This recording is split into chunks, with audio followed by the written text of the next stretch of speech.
Guys देख सकते हैं मैं जा रहा हूँ एक मछली प्रैंक बनाने।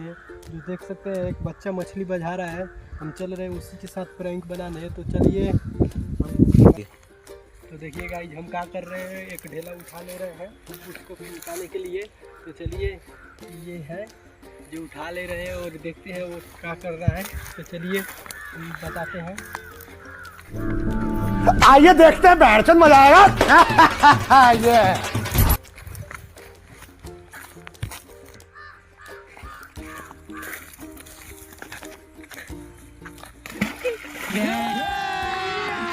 अभी मजा आएगा ना भिड़ो।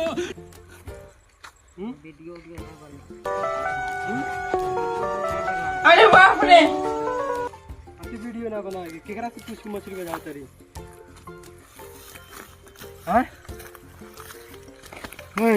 सुन रहा है ना कहाँ करी जाते बोल केकरा से कुछ मछली बजा तरी। हाँ कथी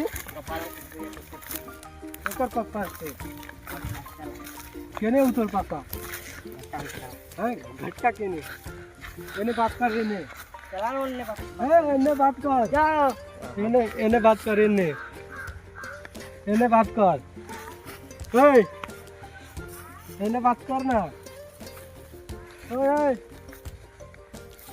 ओने केने बात करी एने बात कर एने केने बात करी है मछली का बजा रही है बोल ना। देख